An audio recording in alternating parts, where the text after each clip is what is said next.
wallahi, demi Allah, dalam sebuah syairnya beliau bahwa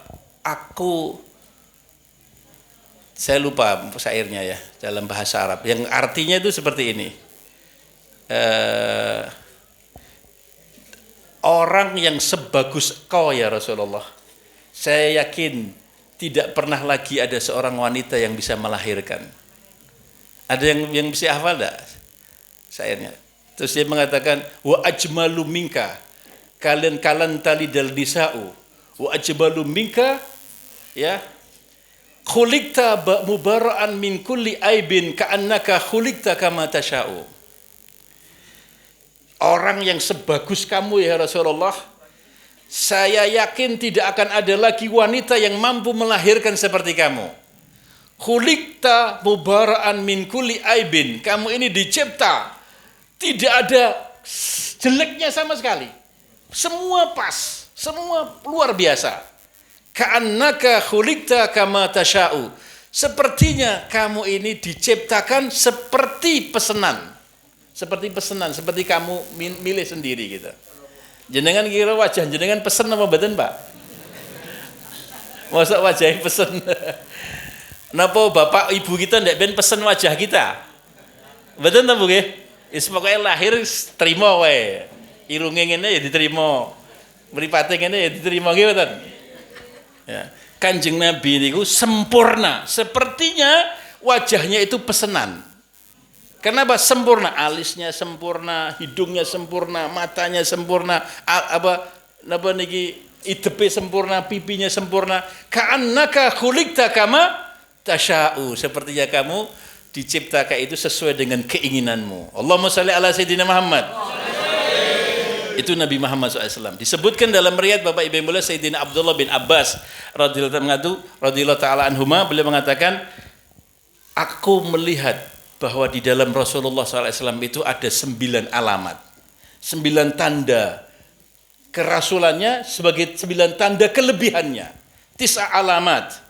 Alamatun fawqa ra'sihi, alamatun fi jabinihi, alamatun fi ainaihi, alamatun fi udhunaihi, alamatun fi lisanihi, alamatun fi riqihi, alamatun fi araqihi, alamatun fi yadik fi kafaihi, alamatun fi qadamaihi. Allahumma shalli ala sayyidina Muhammad. Beliau mengatakan, saya melihat di dalam diri Rasulullah itu ada 9 tanda kehebatan. Wa amma alamatun fawqa ra'sihi, ada 9 tanda. Tanda yang ada di atas kepalanya. Ada tanda di matanya. Ada tanda di telinganya. Ada tanda di lesannya. Ada tanda di ludahnya. Ada tanda di keringetnya. Ada tanda di telapak tangannya. Ada tanda di telapak kakinya. Ya. 9. Adapun tanda yang ada di atas kepalanya, tidaklah pernah Rasulullah berjalan kecuali mudillatul ghamamah, mudillatul ghamamah, selalu dinaungi awan. Jadi Kanjeng Nabi niku tindak teng pundi-pundi enten awan niku ning njuru ni mayungi, dipayungi awan. Sampai nek mlebet griya awane nunggu ning dhuwur omah. Iya. Awane nunggu ning dhuwur omah. Ngenek medal meleh terus gitu nih. Itu di mana Rasulullah berjalan selalu dipayungi awan sehingga tidak pernah kepanasan. Satu. Yang kedua, alamat yang ada di jidatnya. Dia dikatakan bahwa jidatnya Nabi Muhammad SAW ini apabila berada di kegelapan keluar sinar. Keluar sinar. Apabila tindak wonten malam hari badhe silaturahmi ke tempat mana, sinarnya itu sudah sampai di kampung sana. Jadi momennya jenengan teng jangking jonggeng mriki badhe tindak wonten Karangpandan. Malam-malam ngeten iki, sinare wis temlorong ning Karangpandan mriki. Ya, ke Semlorong sana, yang ada di Jabinnya sini. Tapi mboten kados sokle ngeten mboten. Tapi tahu-tahu pokoknya bersinar sana tuh. Dan beliau berjalan selalu berada dalam terang benderang seperti ini karena keluar sinar yang ada di jabinnya beliau, di sininya beliau. Itu tanda Rasulullah. Tanda yang ada di matanya, ya, tanda ada di matanya. Dikatakan bahwa matanya beliau ini, ya, matanya beliau ini melihat tulisan kalam di langit sana. Jadi kalau ada sarihul kalam, artinya di mana dulu Allah Subhanahu wa taala mencatatkan takdir-takdirnya manusia, Rasulullah itu bisa melihat itu. Dan memiliki ketajaman matanya lebih daripada manusia biasa. Bapak Ibu yang mulia, menenjenengan belajar ilmu falak. Dulu saya di Yaman itu belajar ilmu falak. Guru saya Al-Habib Ali Masyhur bin Hafid beliau mengatakan ada bintang namanya Thuraya. Ada bintang namanya Thuraya. Bintang Thuraya itu bentuknya begini, kemudian ada gini. Orang yang paling kuat matanya memandang bintang Thuraya di dalam keadaan gelap dan dalam keadaan terang, dalam maksudnya orang yang awan gitu ya. Dan kita hitung, orang yang paling hebat bisa menghitung hanya 7 saja, hanya 7 bintang saja. Jejer ngeten, Pak. Nyelerit ngeten. Kanjeng Nabi nek ngitung pinten? 13 berarti ada 6 bintang yang tidak bisa lihat manusia biasa. Rasulullah bisa melihat 6 bintang itu, 13 Rasulullah ngitung. Masya Allah, tajam pandangan matanya pun Rasulullah, beda dengan orang yang lain. Ya. Kemudian alamat yang ada di telinganya beliau, ya.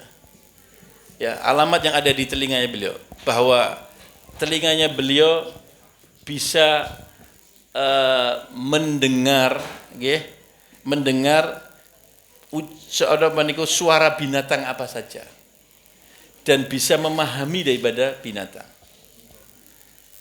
Ada satu ketika Kanjeng Nabi SAW di kitab Tafsir Ibnu Katsir diceritakan Rasulullah di Madinah nih, pinggiran kota Madinah, berjalan-jalan dengan Sayyidina Zaid bin Arqam.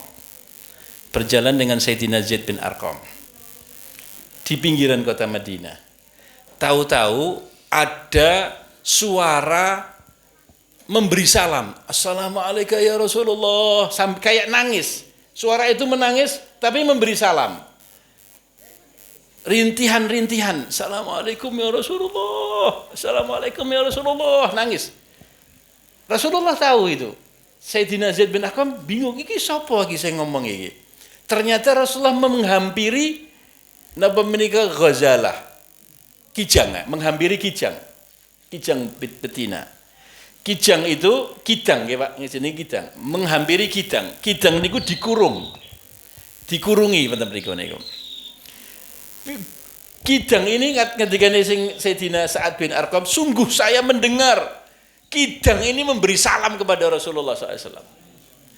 Kemudian Rasulullah SAW nunduk, jongkok, mendekatkan telinganya ke kijang. Kijang ini bisik-bisik kepada Nabi Muhammad, bisik-bisik. Rasulullah mendengarkan.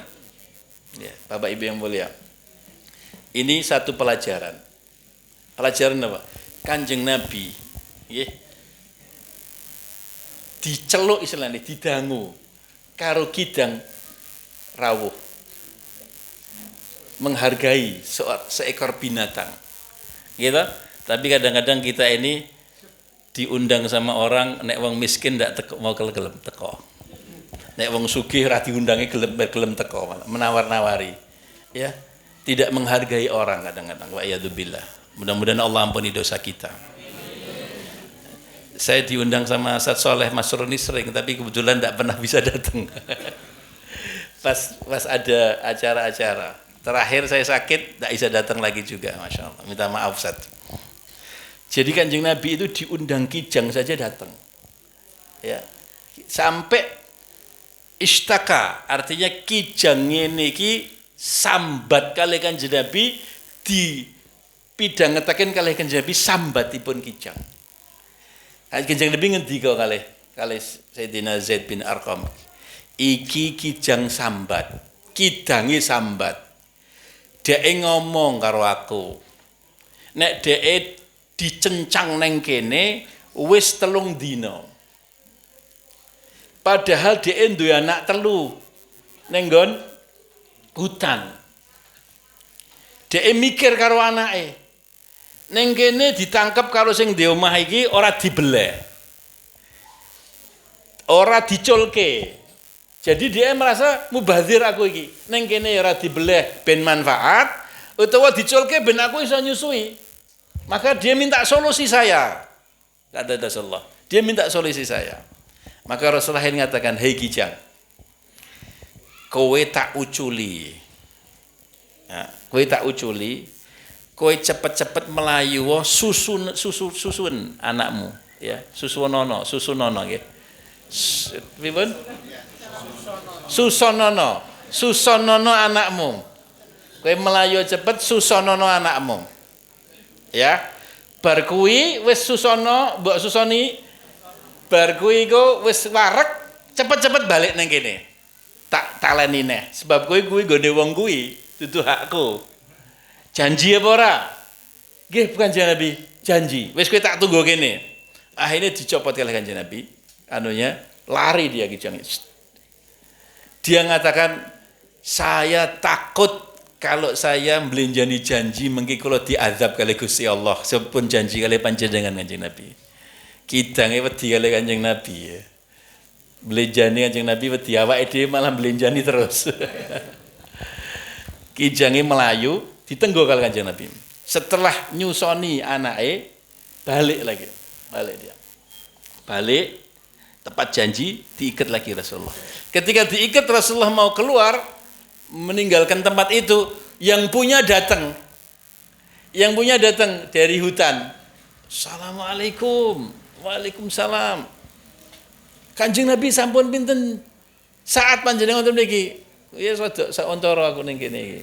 Enten napa Kanjeng Nabi? Iki aku mau tekok kijang iki nggone sapa? Kidang iki nggone sapa? Kadang kula Kanjeng Nabi. Regane pira? Tak tuku nih regane. Ampun Kanjeng, nek jenengan kersakake kidang niki kula hadiahi oleh panjenengan. Kula hadiahi panjenengan. Ndak tak tuku, ora mboten Kanjeng. Nek niki jenengan kersakaken kula hadiahkan. Ya sudah nek jenengan hadiahi kula tampi. Nek jenengan ben kula bayar kula tampi. Wis nggih, kula tampi nggih. Nggih, pun niku hadiah kagem panjenengan. Terus dilus-lus Kanjeng Nabi di udari. Dia wis kowe sakjemu bebas. Ya, ayo. Mulih ning hutan ketemu karo anak-anakmu langsung syahadat gitu. Maka disebutkan di situ dalam sebuah qasidah ya bahwa syahadatul ghazalah ya yusallimul ghazalah wa syahadatul ghazalah artinya kijang. Asyhadu an la ilaha illallah wa asyhadu anna Muhammadar Rasulullah. Sayyidina Zaid bin Arqam mengatakan, sungguh telingaku mendengar bahwa seekor ghazalah, seekor kijang menyaksikan kerasulan Rasulullah sallallahu alaihi wasallam. Allahumma shalli ala Sayyidina Muhammad. Ini kasih sayangnya Nabi sallallahu alaihi wasallam yang luar biasa, ya, luar biasa. Kemudian para jamaah yang mulia, alamat yang ada di lisannya. Napa lisannya? Tidak pernah keluar dari lisannya kecuali kejujuran. Tidak pernah keluar dari lisannya seperti la yakhruj min lisani illa sidqa. Tidak pernah keluar dari lisannya kecuali sidik. Jujur, Pak. Tidak pernah berbohong. Walaupun umpamanya dia kadang-kadang gojekan sok ngapusi ya, Pak. Gojekan. Rasulullah tidak pernah. Ya, tidak pernah. Gojekan ini Kanjeng Nabi benar. Satu ketika ada seorang wanita, ada wanita tua, nggih. Wanita tua Rasulullah ketika muslimah niki, Bu. Nggih. Binjing tiang-tiang sepuh niku ora enek sing ning surga. Tiang-tiang sepuh ora enek sing ning surga. Akhirnya tiang sepuh niki nangis. Lho Kanjeng Nabi, berarti kula mboten saged bersurga. Kula tiang pun sing sepuh mboten. Maksude ora enek tiang sepuh sing mlebu surga iki artine engko nek wis sepuh ning kono dadekke nom kabeh. Mulane tiang sepuh ora mlebu surga. Ora enek wong sepuh ning surga, ora enek wong sepuh ning surga. Artine wong sepuh memang mlebu surga tapi didedekke nom. Itu gojeke Rasulullah itu ada maknanya, ada maknanya. Nah, jadi gitu para jamaah mulia. Kemudian alamat yang ada di ludahnya. Alamat yang ada di ludahnya. Ludahnya Rasulullah gimana? Nabi Muhammad niki ludahnya lebih wangi daripada minyak kasturi. Seperti alamat yang ada di keringetnya. Keringetnya lebih wangi daripada minyak kasturi. Dan apabila meludah air yang asin seperti air laut berubah menjadi tawar. Jadi kalau merubah di air yang asin berubah menjadi tawar. Itu ludahnya Nabi Muhammad SAW. Allahumma shalli ala sayyidina Muhammad. Panjenengan nek ngunjuk toyo Zamzam. Toyo Zamzam itu campur dengan ludahnya Rasulullah.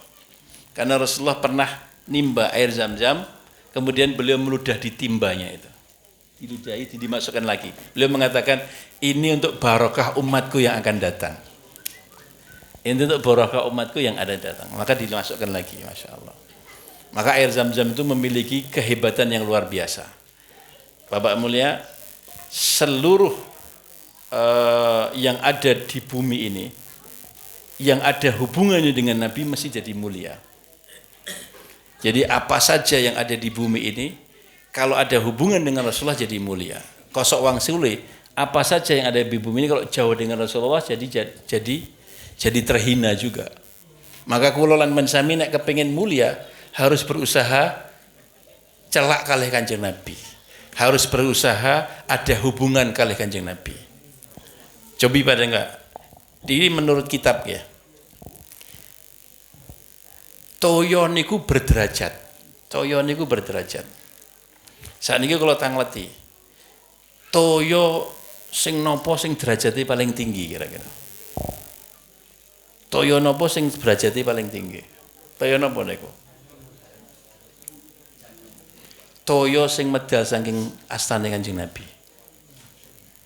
Jadi di antara jari-jarinya Rasulullah dulu itu pernah keluar air ketika 1.500 tentara di dalam perjalanan terjadi kehausan yang luar biasa karena habis bekalnya. Maka Rasulullah minta sisa air yang ada. Sisanya itu gur sak porong. Rasulullah mengatakan semua tandon air gawerine kabeh. Bingung para sahabat. Kondi ki banyune kok kon gawa tandon air. Akhirnya Rasulullah SAW mencucurkan tangannya begini, ditaruh di beri, keluar air. Sahabat mengatakan, saya lihat air keluar dari jari-jarinya sangat deras, sehingga beri itu meludak. Rasulullah tidak mau seperti ini, nunjukkan langsung kayak gini, tapi ditutupkin di beri, dikasih air, sehingga meludak. Meludaknya beri ini dikon ngadai girbah namanya, tempat air yang dari kulit itu. Dan 1.500 suruh ngombe kabeh sampai kuwaraken. Wis warek, tandone lebih baru dilepaskan Kanjeng. Itu air yang paling mulia. Allahumma shalli ala sayyidina Muhammad. Air yang paling mulia, air yang keluar dari tangannya Rasulullah. Nomor 2. Kira-kira air Zam-Zam dengan telaga Kautsar mulia mana? Telaga Kautsar yang ada di akhirat nanti. Dan siapa minum telaga Kautsar tidak akan haus lama-lamanya. Ternyata ulama mengatakan lebih mulia air Zam-Zam daripada telaga yang di Kautsar. Kenapa? Ternyata karena Rasulullah SAW pernah mandi 2 kali di sumur Zam-Zam. Bertempelan dengan tubuhnya Rasulullah. Jadi Rasulullah pernah dimandikan 2 kali. Mandi pertama ya ketika beliau berumur 2 tahun. Diambil oleh malaikat Jibril dan malaikat Mikail ketika beliau mengembala kambing di kampungnya Sayyidina Halimatus Sa'diyah, dibawa Rasulullah dan dimandikan di air Zam-Zam. Dimandikan di air Zam-Zam, masukkan di air Zam-Zam oleh malaikat Jibril dan malaikat Mikail dan malaikat Israfil. Terus dikembalikan lagi. Pertama. Yang kedua, ketika Rasulullah SAW akan Mi'raj, dibawa dari rumahnya Ummu Hani, Rasulullah dimandikan dulu di air Zam-Zam oleh malaikat Jibril dan Buraq menunggu. Mandi di dalamnya. Nah, karena Rasulullah pernah masuk ke dalam air Zam-Zam, maka air Zam-Zam lebih mulia daripada telaga Kautsar. Allahumma shalli ala sayyidina Muhammad. Mulia itu air gara-gara Rasulullah sallallahu alaihi wasallam. Jadi Bapak Ibu yang mulia, begitu. Panjenengan ngertos di dalam Ka'bah itu, di Ka'bah, pojokan Ka'bah, ada yang disebut Hajar Aswad. Nggih mboten? Hajar itu artinya apa, Pak? Watu. Aswad itu artinya apa? Ireng. Janjane asline Hajar Aswad itu putih warnanya, Pak. Asline putih. Sebabnya kok ireng? Nempel dosa-dosane wong sing ngambung. Jadi wong do ngambungi Hajar Aswad kan. Dosane iki sampai ndadekke Hajar Aswad yang putih jadi hitam. Akhirnya jadi Hajar Aswad. Katanya ulama begitu. Hajar Aswad itu jadi mulia. Kenapa kok mulia? Ya, karena setiap orang yang naik haji dan setiap orang yang umroh dari bangsa manapun, dari negeri manapun, mesti cita-citanya kapan ya saya bisa mencium Hajar Aswad. Gini betul Pak? Ibu, antri itu Pak, nyium Hajar Aswad itu Pak. Kepengen nyium Hajar Aswad. Kalau sudah cium Hajar Aswad, alhamdulillah aku wis ngambung Hajar Aswad. Sebabnya apa Pak? Kok tinggal rebutan diambungi wong? Sebabnya cuma satu toh. Kanjeng Nabi nate mencium Hajar Aswad. Beliau pernah menempelkan hidungnya dan menempelkan mulutnya yang mulia ke Hajar Aswad. Dari sebab itulah maka seluruh manusia sedunia muslim yang datang ke sana ingin juga menempelkan hidung dan mulutnya di Hajar Aswad. Mulia karena Nabi Muhammad SAW. Allahumma shalli ala sayyidina Muhammad. Bapak Ibu yang mulia, kenapa setiap orang ingin saja ke Mekah, ingin saja ke Madinah, walaupun sudah pernah ke sana, kangen tetap kepingin ke sana. Sekarang ini karena corona sudah ditutup. Jadi orang-orang itu kepingin, kapan rindu saya dengan Baitullah Haram, rindu saya dengan Ka'bah, rindu saya dengan Madinah. Memang rasanya luar biasa Pak. Sebabnya apa? Karena Rasulullah sallallahu alaihi wasallam. Allahumma shalli ala sayyidina Muhammad.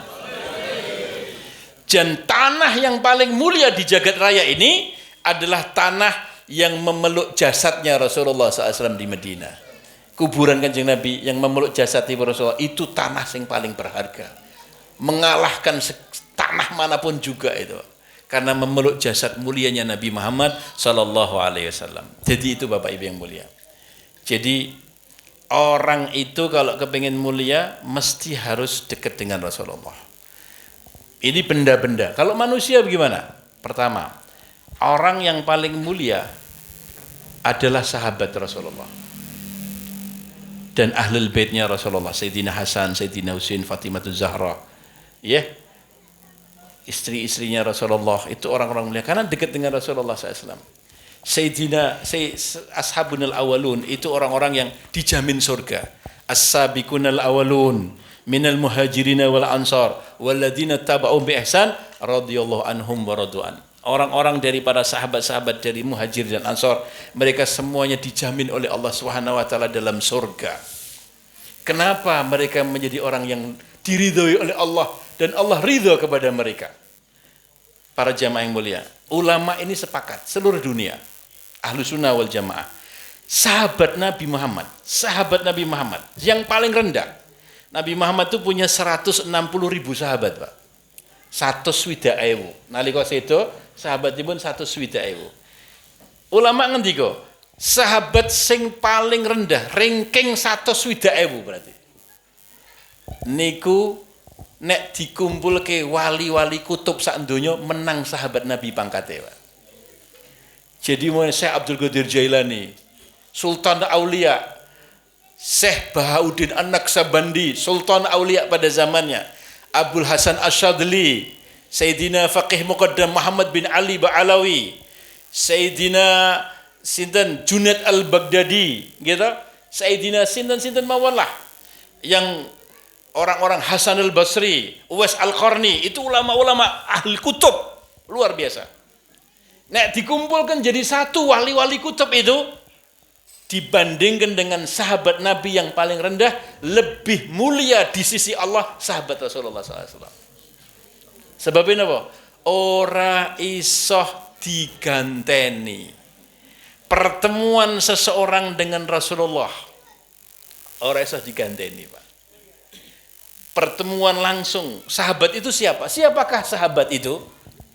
Definisi sahabat Rasulullah ini, as-sahabat itu adalah man istama'a bin nabi mu'minan bihi wa mata 'alal iman. Fid dunya laisa fil akhirah. Fi yaqadah wa laisa fil manam. Ba'da bi'tsah laisa qabla bi'tsah. Itu sahabat. Orang yang pernah berjumpa dengan Nabi dan dia beriman kepada Nabi dan meninggal dunia ketika beliau dalam keadaan beriman. Dan pertemuan dengan Nabi itu di dunia, bukan di akhirat. Bukan di langit juga. Ketika Rasulullah sudah diutus, bukan sebelum Rasulullah diutus. Kemudian pertemuannya itu langsung, bukan mimpi. Itulah sahabat Nabi. Maka wali-wali Allah, kalaupun berjumpa dengan Rasulullah dalam mimpi, Pak. Dalam mimpi. Ataupun dalam yaqadah. Tetapi sudah sedonipun.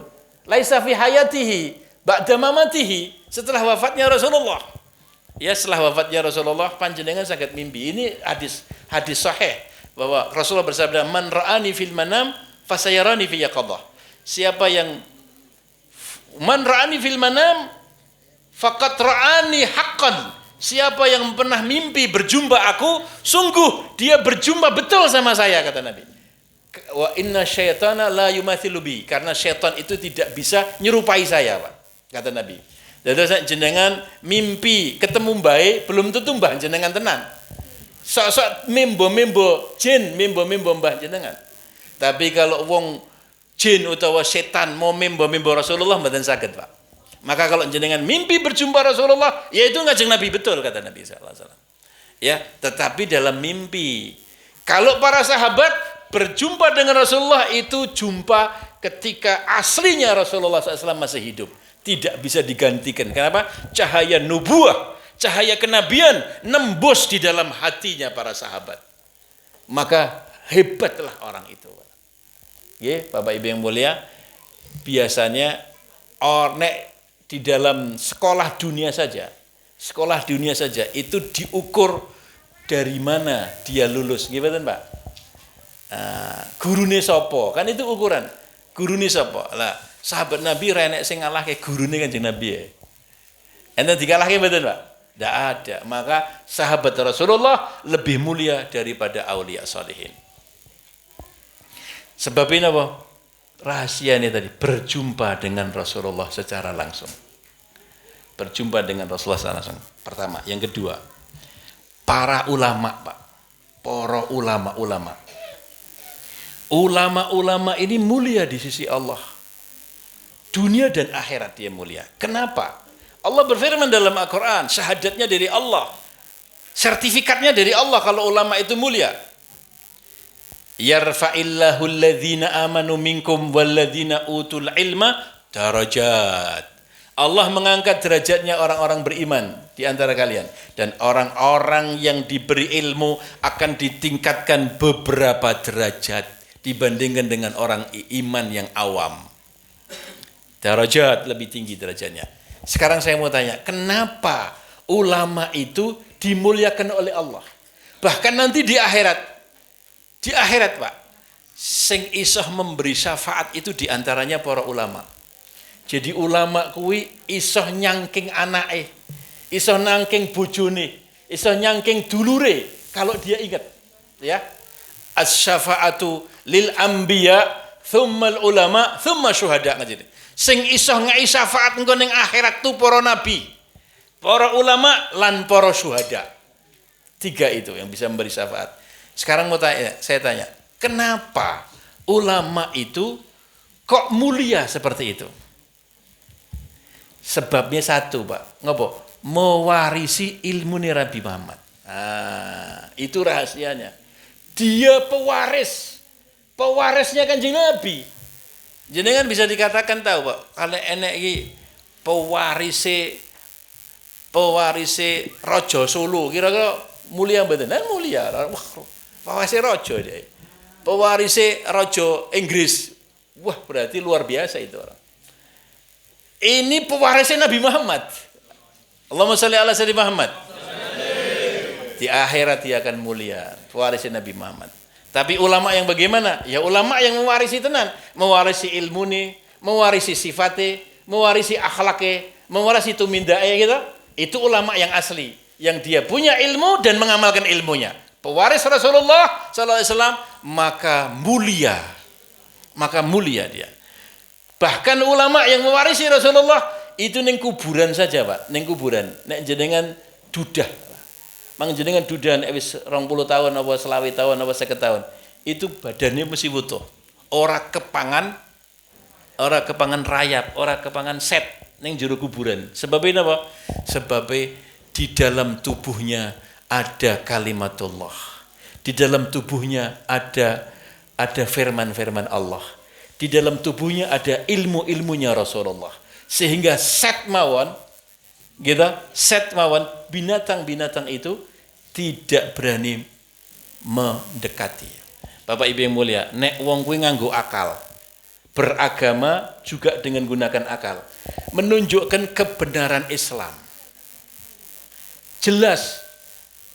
Nek didudah wong mati. Agama apa saja. Kita akan lihat. Tidak ada yang akan utuh kecuali orang-orang yang mulia, betul-betul hebat di dalam Islam. Ini kan nyata. Menurut ilmu biologi, nek jenenge orang kuwi wis mati, diteke mesti dadi bangke, Pak. Nggih ta, Pak?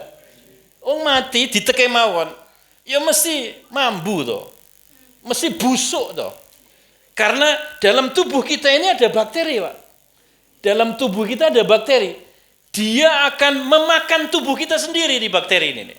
Makan, hancur, lebur, sampai hilang semuanya. Tapi kok ada orang ratusan tahun di dalam tanah, utuh, bahkan ulesnya ya utuh. Pocongnya itu mesti putuh memplak.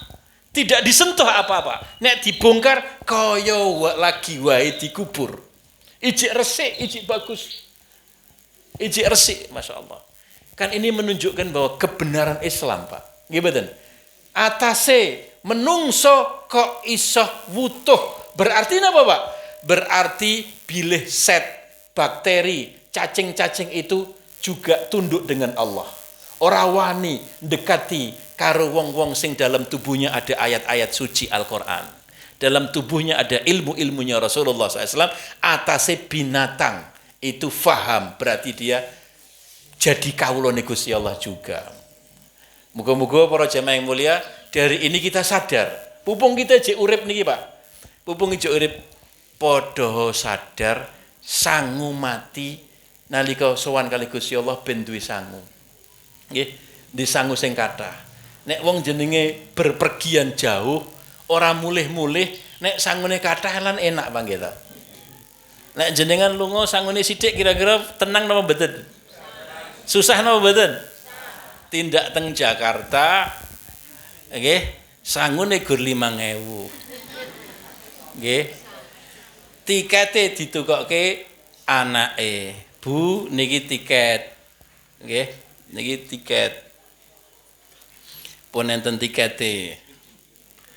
Mungkin nek jenengan teng mriku tinggal telepon mawon. Nggih lak dijemput. Tapi nggih jenengan mikir wong gur 5.000.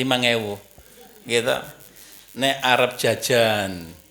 Engko gek kurang nek jajan dadak tekok sik regane pira. Engko ndak wedi kurang. Ya, jadi Bapak Ibu yang mulia, awake dhewe nek ora disangu kathah di dalam perjalanan jauh itu mesti mumet. Sakniki kalau tangleti